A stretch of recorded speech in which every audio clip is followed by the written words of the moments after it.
Iran Israel America பிரச்சனையில் Iran எப்படி இப்படி தோல்வி கண்டது, எதற்காக இன்று சர்வதேசத்திட்ட கையை எந்த போகுது? இன்றைய தினம் வெளியுறவுத்துறை அமைச்சர் ஒரு கடிதம் அவசரமாக எழுதுகிறார். சர்வதேச பாதுகாப்பு செயலாளருக்கு ஒரு கடிதம் எழுதுகிறார். இந்த யுத்தத்தை உடனடியாக அமெரிக்காவை நிறுத்துறதுக்கு அழுத்தம் கொடுக்க சொல்லி, அதோடு சேர்த்து நஷ்டம் இடம் வேணும்னு சொல்லி. ஏன், என்ன நடந்தது, அதோடவாக தான் இந்த காணொலியில் பார்க்க போகிறோம். இந்த காணொலியை பார்க்கும் முதல்ல இதுவரைக்கும் என்னுடைய சேனல் நீங்கள் சப்ஸ்கிரைப் பண்ணாமல் பார்க்குறீங்களா இருந்தால் முதல்ல சப்ஸ்கிரைப் பண்ணி பெல் பட்டனை கிளிக் பண்ணுங்கள். அப்போ தான் இதே மாதிரி இன்னும் சில பிரயோசனமான வீடியோக்களை நான் பதிவு செய்யும்போது உங்களுக்கு நோட்டிஃபிகேஷனாக வேறு உடனடியாக உங்களால் பார்க்கக்கூடியதாக இருக்கும். அதில் நல்ல விஷயம் வரும், கெட்ட விஷயம் வரும், அதாவது உங்களுக்கு கோபம் பெறக்கூடிய விஷயங்களும் வேறும், உங்களுக்கு தேவையான விஷயங்களும் வேறும். ஸோ சகிச்சு கொள்ளுங்க பார்த்து. ஸோ இப்போ வாங்க நம்ம வீடியோக்குள்ள போகலாம்.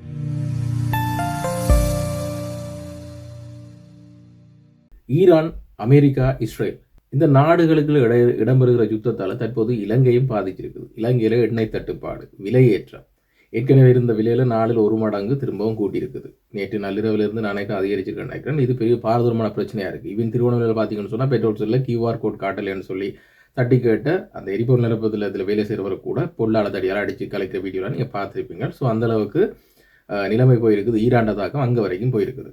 தற்போது ஈரானில் தெரியும் உங்களுக்கு, ஈரான் யுத்தம் ஆரம்பிக்கும் போதே அமெரிக்கா இதை உங்களோட எடுத்து சொன்னது. இது சண்டை பிடிக்க விஷயம் இல்லை.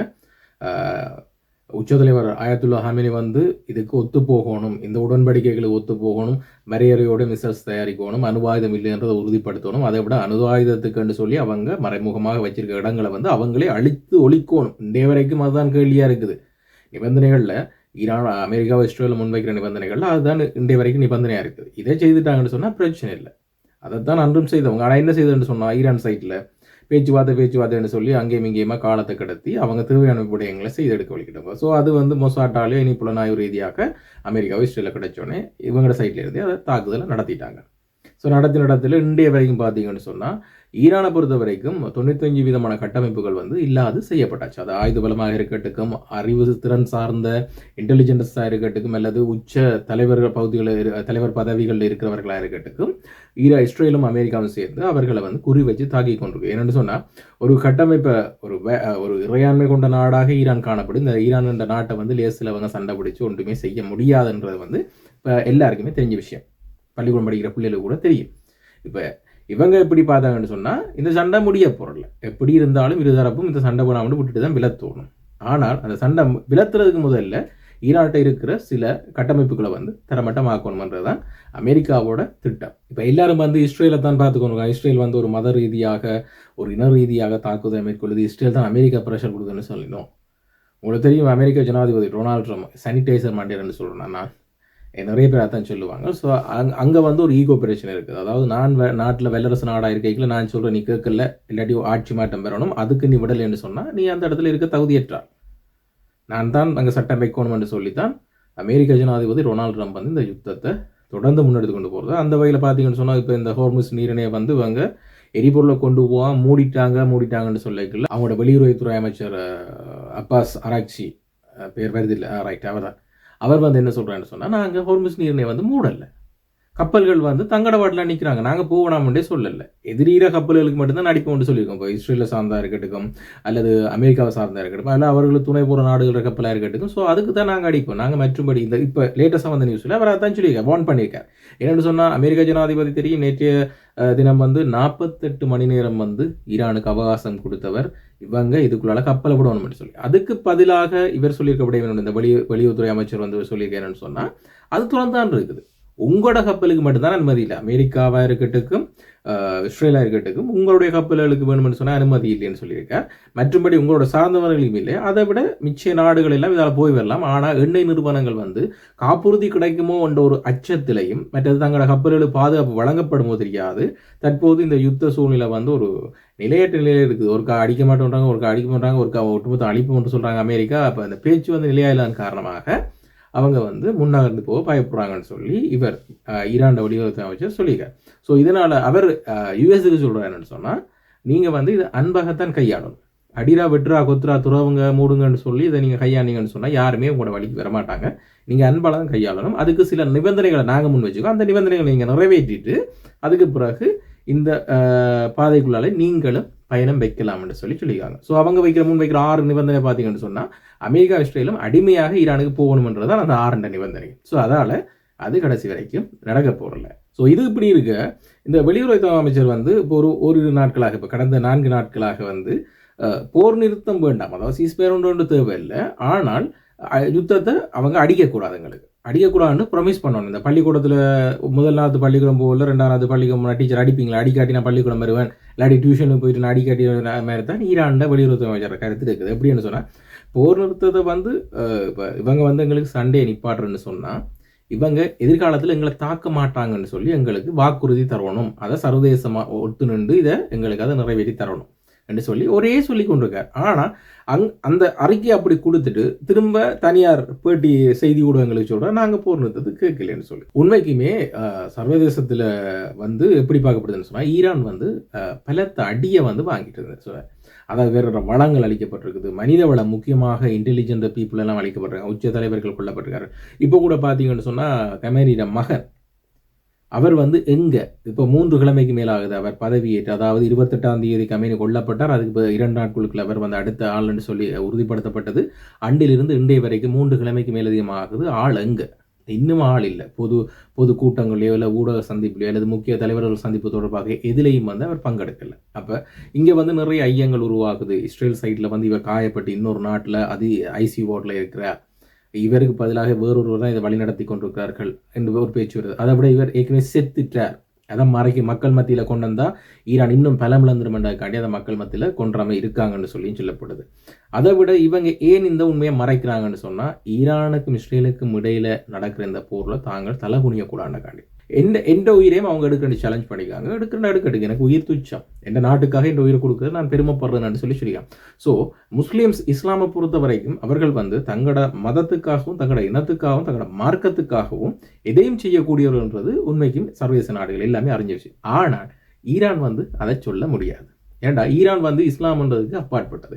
இதனால தான் இன்றைக்கு மத்திய உலகில் பார்த்தீங்கன்னு சொன்னால் மற்ற நாடுகள்லாம் ஒரு புறம் அரபு என்று அந்த இஸ்லாத்தை மதிக்கிற நாடுகளாக தனி இருக்குது, ஈரான்ன்றது வந்து புறந்தள்ளப்பட்டு வச்சிருக்குது. ஸோ இவர்கள் வந்து தங்களுடைய நலனுக்காக இஸ்லாத்தை கூட பின்பற்றாமல் இழிவுபடுத்தக்கூடிய ஆட்களாகத்தான் இந்த ஈரான் முஸ்லீம்ஸ் வந்து பார்க்கப்படுவதாக சொல்கிறாங்க, சியா முஸ்லீம்னு சொல்லி.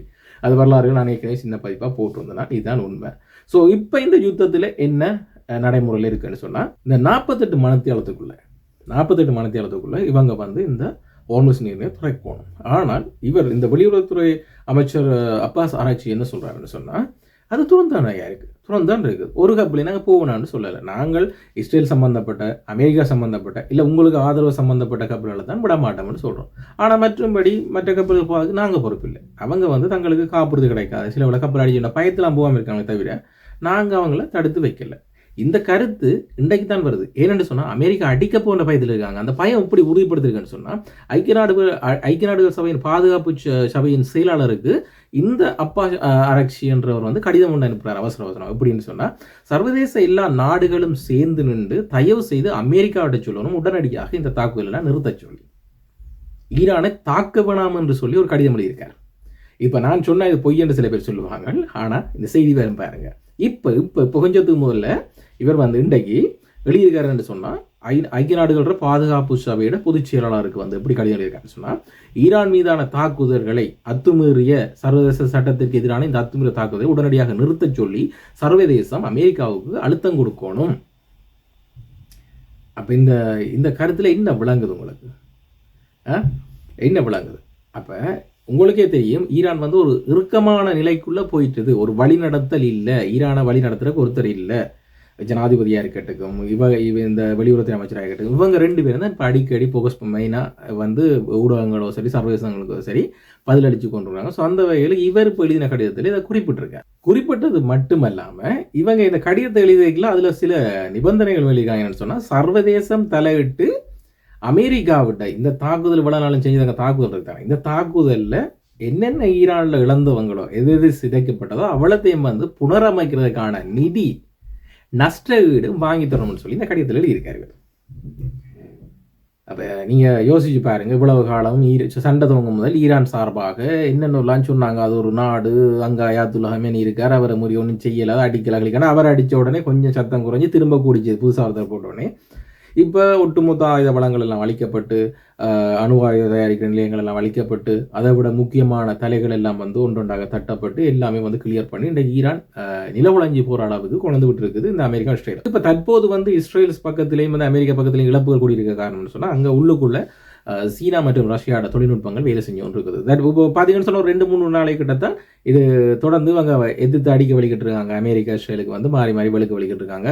இந்த ஜெட் ஃப்ளைட்லாம் அடித்து வீழ்த்தி கொண்டிருக்காங்க, ட்ரோன் எல்லாம் வந்து சுட்டு வீழ்த்தி கொண்டிருக்காங்க. அங்கே வந்து என்னென்னு சொன்னால் ரகசிய தொழில்நுட்ப உதவி சீனா மற்றும் ரஷ்யாவால் வழங்கப்பட்டு கொண்டிருக்குது. அப்போ இது வழங்கப்பட்டு கொண்டிருக்கல, தற்போது தாக்குதல் தொடர்ந்து இடம்பெற்று கேட்கல, அதை அறவாசியனும் தடுக்கிறது வந்து பார்த்தீங்கன்னா ரஷ்யாவோட சீனாவோட இந்த ரகசிய தொழில்நுட்ப உதவிகள் தான். நேரடியாக நான் உங்களுக்கு தேவையான உதவியில் செய்தார்னு சொன்னாலும் அது ஒரு வல்லரசு நாடுகிற தூண்டுதலாக தான் இருக்கு. வேணும்னு சொன்னால் இந்த யுத்தத்துக்குள்ளே வந்து ரஷ்யா வந்து நல்ல லாபம் கண்டுட்டு எல்லா நாடுகளையும் வந்து எரிபொருள் பிறகு உயர்வடைஞ்சு கொண்டு கேட்கல, ரஷ்யாவில் மட்டும் நல்ல லாபம் கண்டு கொண்டிருக்கிறாங்க. ஸோ அது வந்து எல்லாம் திட்டமிடல் தான். சீனா அங்கால ஒரு பக்கம் தாய்வானை நோக்கி பயணிச்சு கொண்டு கேட்கல, ரஷ்யா இந்தியாவில் உக்ரைனோட சண்டை பிடிச்சு கொண்டு கியூபா அதுன்னு சொல்லி மிரட்டி கொண்டு இப்படி ஒவ்வொரு பக்கமாக ஒவ்வொரு கருத்துக்கள் எல்லாம் போய் கொண்டு கேட்கல, ரஷ்யா நல்ல லாபம் கண்டுட்டுது. ஆனால் அமெரிக்காவை மற்ற பக்கம் திரும்பி பார்க்க விடக்கூடாத அந்த குறிக்கோளில் வந்து சீனாவும் ரஷ்யாவும் இருக்குது.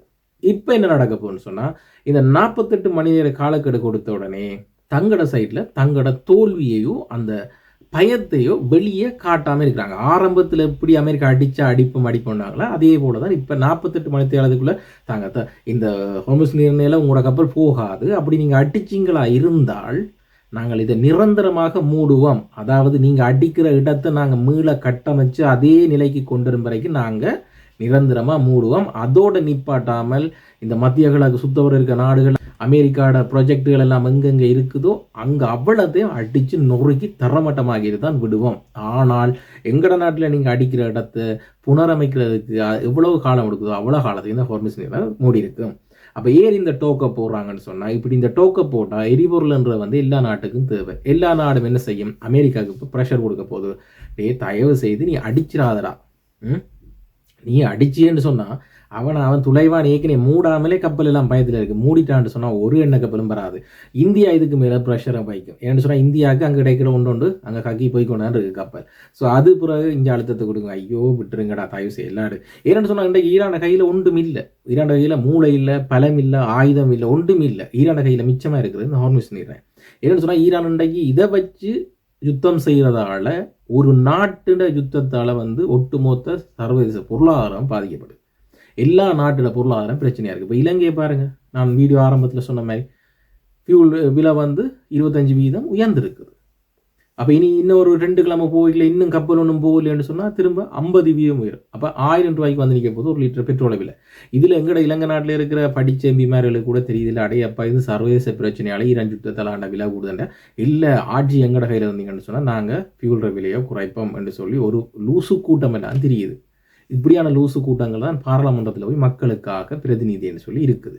இது அடுத்த புறம் இருக்கட்டும், வெங்கட மக்களை அப்படித்தான் முட்டாள்தனமாக மற்றவர்களுக்கு கிடைக்க வேண்டிய வந்து கொண்டே பதுக்க வழிகிட்ட என்ன செய்யும், கிடைப்பனவு இல்லாத இடத்துல வந்து தட்டுப்பாடு தான் அதிக அளவு மாதிரி அங்கே தெரியும். அப்போ இதால் விலை உயர்வு தான் அங்கே வைக்கணும், வேறு ஒன்றும் செய்யலாது. எந்த பக்கத்தில் விலை கூட கிடைக்குதோ அந்த பக்கத்தில் காசை கொடுத்து வாங்கி விலையை கூட்டி விற்கத்தான் வேணும். ஒரு நாட்டுக்கு பெட்ரோலியம் எரிபொருள்ன்றது வந்து கட்டாயம் தேவையான ஒரு விஷயம். அப்போ எல்லா நாடுகளும் இதைத்தான் பண்ண போகுது. அப்போ தற்போது இந்த ஈரான் மிரட்டல் எப்படி இருக்குன்னு சொன்னால், நீ அடிச்சியா இருந்தா, நீ எனக்கு அடிச்சியா இருந்தா நீ இதை திருத்தி பழைய நிலைக்கு தரும் வரைக்கும் மூடி இருக்காது. 5 வருஷம் இல்லை, 10 வருஷம் இல்லை, 20 வருஷம் இருந்தாலும் மூடி இருக்கும் விடவே மாட்டோம். ஆனால் இது 2 சாய்ஸ் இருக்குது. ஒன்று வந்து அமெரிக்காவுக்கு இந்த ஈரான் இந்த பயமுறுத்தலை பார்த்து சர்வதேச நாடுகள் எல்லாம் அமெரிக்காவோட பேச்சுவார்த்தை நடத்தி அடிக்க தயவு செய்து விட்டுருன்னு சொல்லி அவங்க பேச்சுவார்த்தை மாடைக்கு எல்லாரும் இழுத்து வரணும். அப்படி இல்லைன்னு சொன்னால் மவனே நான் உன்னை சொன்ன மாதிரி துடைச்செறீரன், ஈரான் என்ற நாடு இருக்காது, நீ ஓடு, நீ இருந்தால் தானே இதை மூடி வைக்க போகிறேன், நீ ஓடுன்னு சொல்லி தான் நிற்பாங்க. ஆனால் அமெரிக்காட்ட இப்போ இன்னொரு சிக்கல் இருக்கேன்னு சொன்னால், அமெரிக்கா இப்போ யுத்த செலவுக்குன்னு சொல்லி மேலதிகமாக ஒரு குறிப்பிட்ட தொகையை கேட்டு அனுப்பியிருக்காங்க. அதுக்கு இப்போ சாங்ஷன், அதாவது அனுமதி வந்து அவர்களுக்கு அதை ரிலீஸ் பண்ணினால்தான் அவர்கள் மேலும் தாக்குதல்களை முன்னெடுத்து போயிடும். இது இப்படி இருக்கு. மத்திய கிழக்கு நாடுகள் ஒரு சில நாடுகளுக்கு பில்லியன் டாலர் கணக்கில் வந்து ஆயுதங்களும் அங்கே சப்ளை பண்ணப்படுது. இப்படி இவர்கள் ஆயுதங்களை சப்ளை பண்ணிக்கல. சுவிஸ் நேற்று ஒரு அதிரடியான ஒரு அறிவித்தலை கொடுத்தேன்னு சொன்னால், இந்த ஈரான் போர் தொடர்பாக அமெரிக்கா ஆயுதங்களை வளமையாக வாங்குற விட மேல்மிச்சமாக வாங்க பார்க்கணும்னு சொன்னால் அந்த ஆயுத வளங்களை வந்து நாங்கள் தற்காலிகமாக இடைநிறுத்துறோம்னு சொல்லி சுவிட்சர்லாந்தும் அறிவிச்சிருக்கு. அப்போ ஒட்டுமொத்த உலகமே அமெரிக்காவுக்கும் இஸ்ரேலுக்கும் எதிராக செயற்படுது. அதாவது சர்வதேச மட்டத்தில் இப்போ பார்த்தீங்கன்னு சொன்னால் அதிதீவிர பயங்கரவாத லிஸ்ட்டில் வந்து கிட்டத்தட்ட 200 குரூப்பு கிட்ட இருக்குது தீவிரவாதி லிஸ்ட்டுன்னு சொல்லி. இந்த 200 குரூப்பில் 98% குரூப் வந்து முஸ்லீம்ஸ் தான் இதில் வந்து தீவிரவாத அமைப்புகளாக இருக்குது.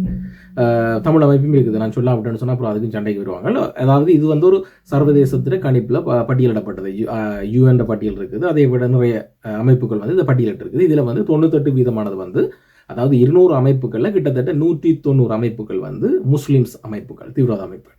இந்த முஸ்லீம்ஸ் அமைப்புகளில் அநேகமான அமைப்புகளை வந்து ஈரான் தான் வளர்க்குது. இதுதான் இப்போ அமெரிக்காவோட பயமே. ஏன்னு சொன்னால் தற்போது இவங்களோட ஆதிக்கம் வந்து இந்த உலகத்தில் அதிகரித்து கொண்டு வருது. இனிமேலும் கையை விட்டால் இது அமெரிக்காவுக்கும் ஒரு பாதிப்பை கொண்டு வரும் என்ற பயம் அவர்களோட மத்தியில் இருக்குது. அதே போல் இஸ்ரேலுக்கும் இது ஆபத்தாக முடியும்னு சொல்லி இஸ்ரேலுக்கும் பயம் இருக்குது. ஸோ இதனால தான் இவர்கள் வந்து மும்முரமாக ஈரான் எல்லா பக்கத்தாலையும் புலனாய்வு ரீதியாக பார்க்கும்போது அநேக அளவிலான தீவிரவாத இயக்கங்களை ஈரான் வளர்த்து வருவதால் இந்த ஈரானை வந்து தரைமட்டமாக இல்லாமல் யோசிக்கிறாங்க. ஸோ இந்த செய்தியில் வந்து நாங்கள் முக்கிய சாராம்சமாக என்ன பார்த்தோம்னு சொன்னால், அமெரிக்கா ஹோர்முஸ் நீரிணை துறக்கிறதுக்கு 48 மணி நேரம் கெடு கொடுத்தது.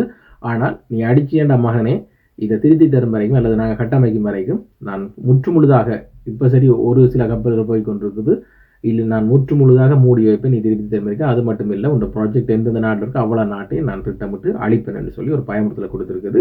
அதோடு சேர்த்து அப்பாஸ் ஆராய்ச்சி வந்து போர் நிறுத்தம் வேணான்றார். ஆனால் மறைமுகமாக சண்டை நிப்பாட்டம்னு சொல்லி நேசரி புள்ள மாதிரி புலம்பிக் கொண்டிருக்கிறார். அதை நிரூபிக்கும் வகையில் இப்போ பார்த்தீங்கன்னு சொன்னால் முக்கியமான தலைவர்கள் எல்லாம் வந்து ஒளிஞ்சிருக்க சொல்லி புதிய வந்த உச்ச தலைவர் வந்து அறிக்கையிட்டதாக ஒரு செய்தி ஒன்று வெளிவந்துள்ளது. ஆனால் அறிக்கையிட்ட உச்ச தலைவர் தெரிவு செய்யப்பட்ட நாள்லேருந்து இன்றைய வரைக்கும் 3 கிழமைக்கு மேலதிகமாக ஆளுங்கண்டே தெரியல. ஈரானும் இது பற்றி மறுமொழி ஒன்றும் விடுறாங்க இல்லை. இஸ்ரேல் தூண்டி பார்க்குது. ஆனால் அவங்க இது தொடர்பான எந்தவித ஒரு அறிக்கையும் விடுறாங்க இல்லை. உயிரோட இருக்காரா இல்லையான்னு சொல்லி கூட தெரியல. அடுத்த பக்கம் இதெல்லாம் சாராம்சமாக இவர்கள் வந்து சர்வதேசத்தை தங்களுக்கு ஒரு நீதி வேண்டும், இந்த யுத்தத்தை வந்து நிப்பாட்ட சொல்லுங்கன்னு சொல்லி, அதாவது இந்த அப்பாஸ் ஆராய்ச்சின்றது வந்து சர்வதேசத்திட்ட வந்து ஒரு அழுத்தம் கொடுக்க சொல்லி கேட்குறாங்க. அதாவது இவங்க அடிக்கிறத வந்து தயவு செய்து நிப்பாட்ட சொல்லுங்க, அமெரிக்கா அடிக்கிறத வந்து நிப்பாட்ட சொல்லுங்க. அதோடு சேர்த்து எங்களோட ஈரானில் அழிஞ்ச இடங்கள் எல்லாத்தையும் கட்டமைக்கக்கூடிய நஷ்ட இடையும் சர்வதேசம் ஒன்று சேர்ந்து அதை பெற்றுத்தாங்கன்னு சொல்லி கேட்குறாங்க. ஸோ இதெல்லாம் கேட்கும்போது உங்களுக்கு நோமலாகவே விளங்கும் ஈரான் வந்து பூஜ்ஜியத்தை நோக்கி போய்கொண்டிருக்குது. அங்கே மக்கள் மட்டும்தான் இருக்கிறாங்க. மற்றும்படி அங்கே அரச கட்டமைப்பு, இராணுவ கட்டமைப்பு எல்லாமே வந்து தரமட்டமாக்கப்பட்டு கொண்டு போய்கொண்டிருக்குது. ஸோ இது என்னவாக இருந்தாலும் அமெரிக்க ஜனாதிபதி கொடுத்த 48 மணி நேரம் வெயிட் பண்ணி பார்ப்போம். அந்த 48 மணி நேரத்துக்கு பிறகு என்ன நடக்குதுன்னு பார்த்து ஈரான்ட ரீஃப்ளெக்ட் என்ன மாதிரி இருக்குன்னு சொல்லியும் பொறுத்து பார்ப்போம். ஸோ அது வரைக்கும் நம்ம இதே மாதிரி இன்னொரு சுவாரஸ்யமான வீடியோவில் சந்திக்கும் வரை